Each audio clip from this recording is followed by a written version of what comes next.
Alors aujourd'hui on se retrouve dans une vidéo pour parler routine corps. Donc routine corps et plus précisément hydratation, exfoliation, épilation. Alors, pour parler hydratation, moi je suis adepte à la fois des crèmes lait pour le corps et des huiles. Je remarque en fait que je préfère utiliser des crèmes et des laits pour le corps en hiver et des huiles en été. Je sais pas exactement pourquoi, mais il se trouve que j'en remarque ça chez moi. Je pense parce qu'en hiver, parfois, je prends plus le temps de bien me tartiner puisque la peau est plus sèche, ma peau a plus besoin d'hydratation. Et comme l'huile, comme je vous le disais, je ne sais plus dans quelle vidéo, je l'applique en fait en sortant de la douche sur peau encore mouillée. Et là, c'est du coup une application plus rapide. Parfois, ça hydrate peut-être un peu moins, c'est un petit peu plus. Il y a peut-être certaines zones en faisant ça qui ne sont pas entièrement couvertes. Et puis aussi en hiver, parfois quand je sors de la douche, j'ai vraiment froid et j'ai pas envie de passer par cette toute petite étape application d'huile, même si en fait ça prend pas vraiment beaucoup de temps, mais quand il fait super froid dans la salle de bain, que je sors de la douche, que j'ai la peau mouillée, je veux me sécher au plus vite pour avoir le moins froid possible. Donc c'est aussi pour ça que j'ai une petite préférence pour du coup les laits corps et des applications sur peau sèche que cette petite application d'huile. Et donc en été, j'ai une petite préférence pour l'application huile sur peau mouillée avec séchage à la serviette ensuite. Pour tout ce qui est produits favoris, alors pour le corps en guise d'hydratation, en guise de lait corps, crème corps, pour l'instant, j'ai pas vraiment de favoris de tous les temps. On va dire que je jongle un peu. Pour ce qui est huile, pour le corps, ma favorite, c'est l'huile d'avocat. Je vous en parle dans mes 6 huiles favorites. Pour l'instant, c'est celle-ci ma préférée pour le corps. Mais je peux aussi utiliser camélia, jojoba, je peux utiliser ce que j'ai sous la main. J'en utilise parfois d'autres hein, si j'ai pas d'avocat, mais voilà, pour l'instant, l'avocat, je trouve qu'elle nourrit vraiment, vraiment bien. Elle est super, je trouve, pour tout ce qui est période hivernale où on a la peau super sèche. J'apprécie vraiment bien dans ces cas-là. Pour ce qui est des pieds, je trouve qu'il n'y a rien de mieux que le beurre de karité pur. Appliqué avec des grosses chaussettes, le soir avant de dormir, et on laisse ça toute la nuit. Et particulièrement en hiver ou même en été quand on marche un peu trop dehors et qu'on a les pieds qui peuvent s'assécher, crevasser un peu. Le beurre de karité pur, c'est vraiment super. Pour l'instant, j'ai testé pas mal de crèmes pour les pieds ou de produits pour les pieds. J'ai encore jamais trouvé quelque chose d'aussi efficace que le beurre de karité pur.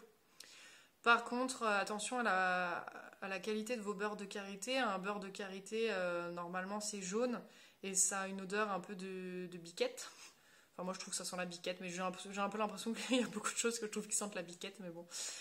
Et du coup, il y a certains beurres de karité qui sont désodorisés et aussi qui sont raffinés et donc qui perdent un peu de leur propriété.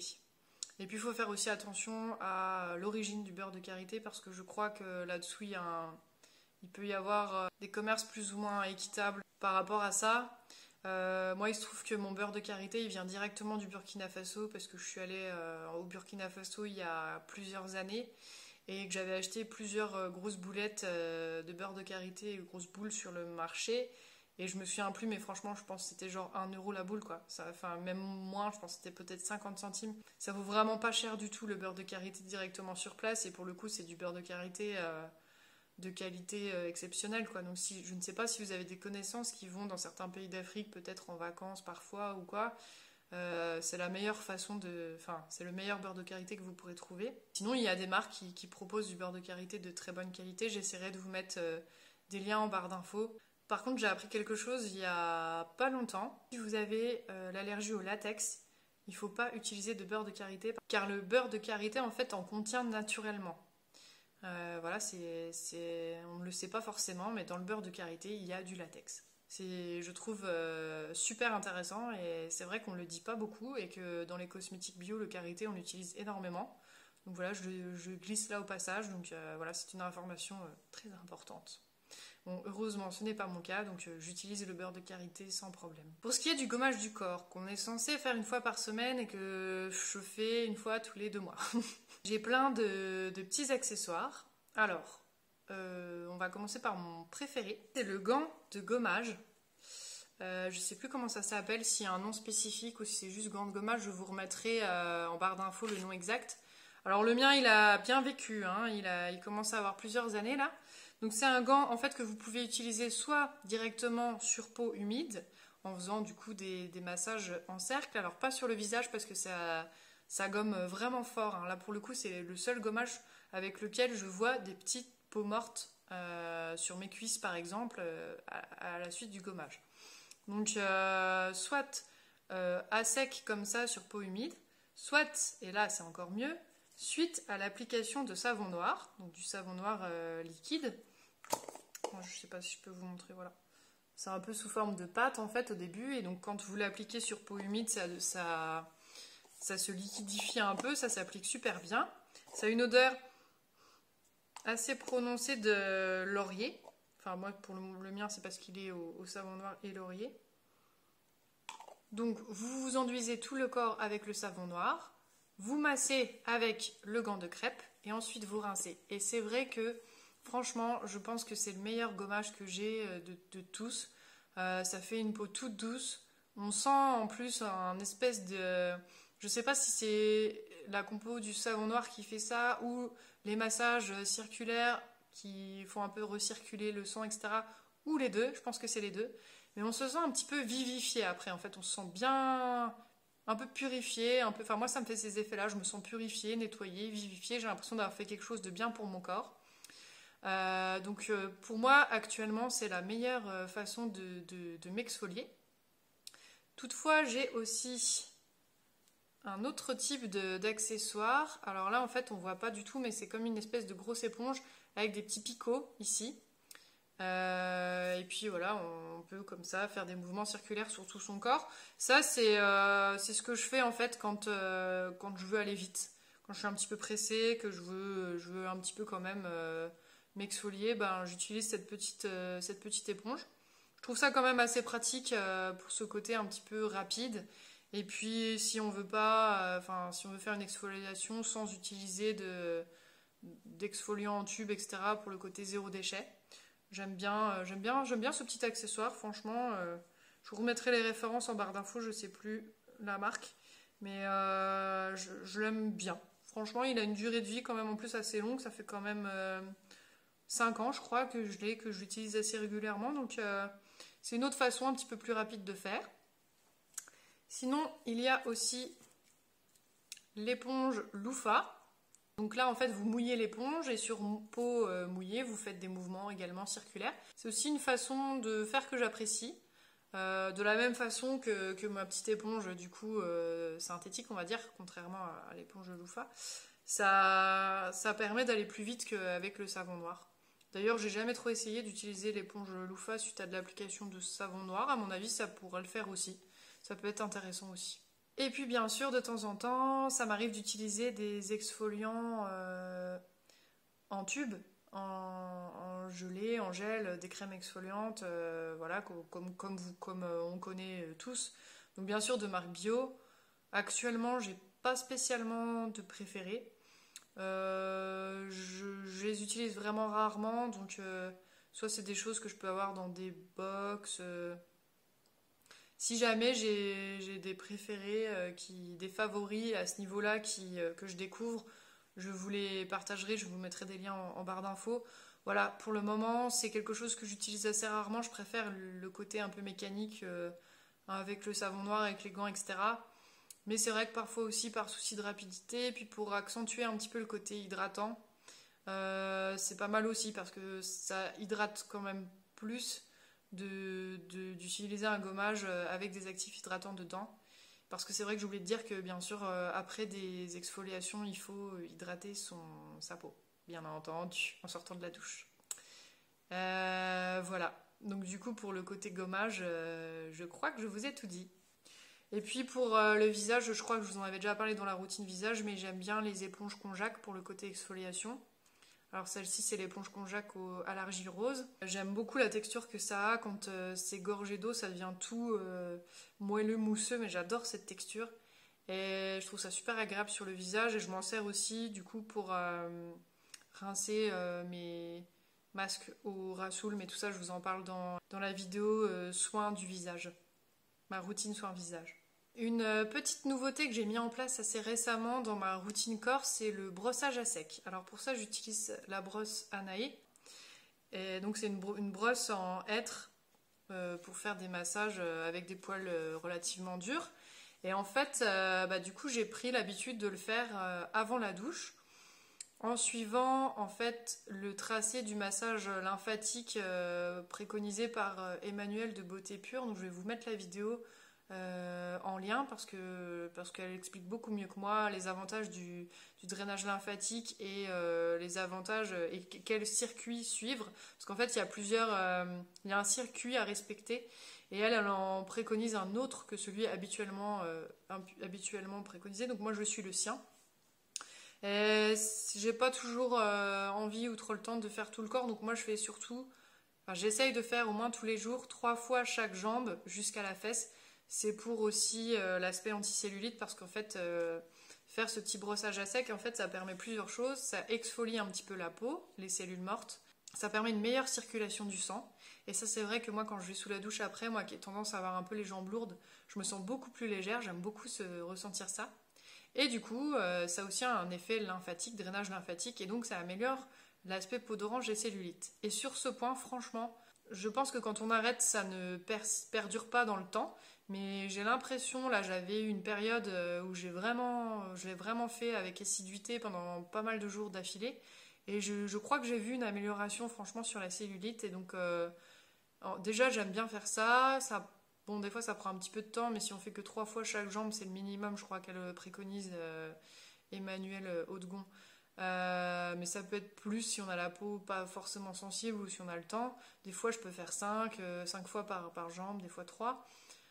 Franchement, je trouve ça super. Je trouve que c'est bon pour la santé, c'est bon pour la peau, au niveau de l'exfoliation, c'est bon pour la beauté, la cellulite.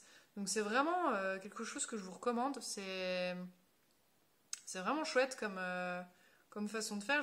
C'est vraiment une technique qui peut être super intéressante à mettre en place dans son quotidien beauté et qui peut apporter de nombreux bienfaits. Bien sûr, dans tout ce qui est routine corps, il y a le déodorant que je mets matin et soir.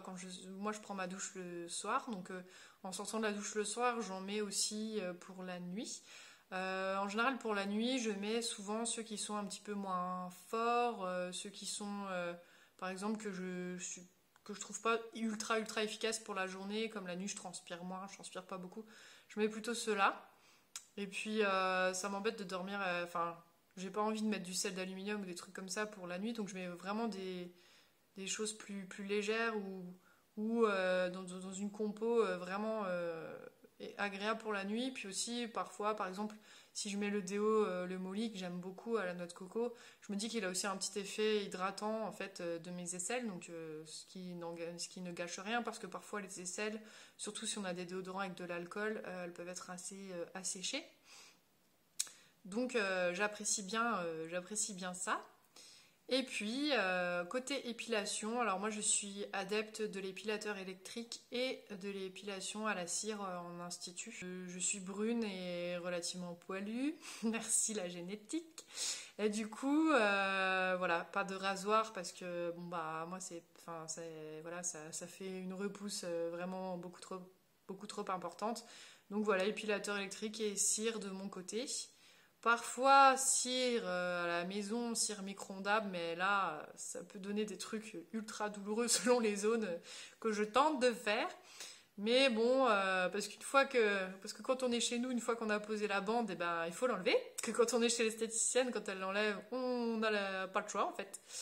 Mais je dis ça, mais bon, comme ça fait très longtemps que je m'épile de ces deux façons-là, je suis beaucoup moins sensible à la douleur qu'avant. Donc même chez l'esthéticienne, en fait, maintenant, j'ai rarement vraiment très mal, quoi. J'ai aussi, il y a 15 ans, je pense, j'avais la quinzaine ou j'avais devoir 16 ans, j'ai fait de l'épilation au laser sur les demi-jambes parce que j'avais énormément de poils incarnés qui me faisaient des petites infections, des petites boules, c'était super moche. Je m'en sortais pas du tout avec les poils et comme j'ai les cheveux qui ont tendance à onduler, boucler, bah, mes poils ils poussent en tire-bouchon aussi, donc j'ai plus tendance aux poils incarnés. Donc du coup, tout ça pour dire que j'ai fait ça sur le conseil de ma dermato et que du coup, sur mes jambes, je peux vous donner un retour 15 ans après. Je dirais que actuellement, Je pense avoir 25% de mes poils qui continuent à pousser, mais j'en ai beaucoup, beaucoup moins qu'avant, donc c'est cool, mais ça me prend quand même finalement le même temps d'épiler dans le sens où il faut que je fasse la même surface, même s'il y a moins de poils à enlever.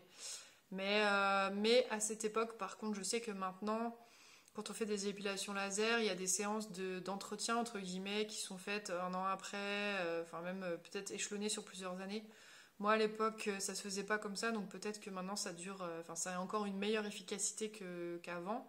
Et puis, je crois que c'est aussi normal que ça commence à repousser au bout d'un moment suite à des séances laser. Mais en tout cas, franchement, je suis à peu près à 20-25% de poils qui restent depuis cette période-là. Et ceux qui poussent sont fins. Donc ça me dérange pas. Je suis très contente de l'avoir fait, même si par contre, j'ai douillé comme jamais, quoi.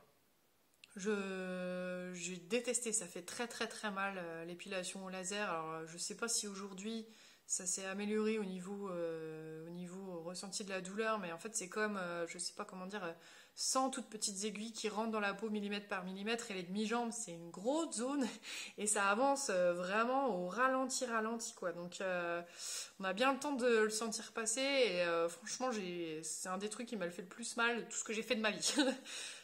J'ai pas encore accouché. Bref, voilà. C'est douloureux. Après, ça vaut le coup pour plusieurs années. Et puis, c'est un petit peu cher aussi. Donc, voilà, c'est intéressant. Puis, selon si vous êtes aussi douillette ou pas, ça peut changer. Hein. On n'a pas forcément la même perception. Puis, comme je vous disais, peut-être qu'ils ont amélioré leur appareil aujourd'hui. Je ne sais pas. Et puis, pour ce qui est des avant-bras, en fait, j'ai pas mal de poils aux avant-bras. Et là, du coup, j'opte pour l'option décoloration parce qu'en fait, ça permet de les blondir et que ça soit beaucoup plus discret et beaucoup moins moche de mon point de vue. Parce que, bah voilà, j'aime pas trop les poils. Je fais pas trop partie des personnes qui arrivent à accepter leurs poils, malheureusement, j'ai du mal avec ça. Donc moi je les décolore actuellement, je les décolore avec des produits qui sont chimiques, enfin je veux dire des crèmes décolorantes chimiques. J'ai pas encore trouvé la bonne alternative naturelle efficace. Je crois que Acorel fait une crème décolorante bio, mais j'ai pas encore testé. Voilà. Je pense que là, on a fait un rapide tour de ce que je fais au niveau exfoliation, au niveau hydratation et au niveau épilation du corps. Si vous avez des astuces, épilation, exfoliation, si vous avez des bonnes... j'aimerais bien aussi racheter une cire pour faire à la maison, facile à utiliser, éventuellement au mieux bio et micro-ondable. Si vous avez des bonnes références, je suis preneuse. Également, si vous avez des bonnes références de crème décolorante bio, je suis aussi preneuse. Et puis, n'hésitez pas à nous faire part aussi de tout ce que vous utilisez, vos gommages préférés, vos laits corps préférés, vos huiles préférées. Enfin, j'aime bien quand on échange autour de tout ça. Et puis, ça permet d'avoir des idées qu'on n'aurait pas forcément. Sur ces bonnes paroles, je vous souhaite une très bonne journée et je vous dis à bientôt. Au revoir.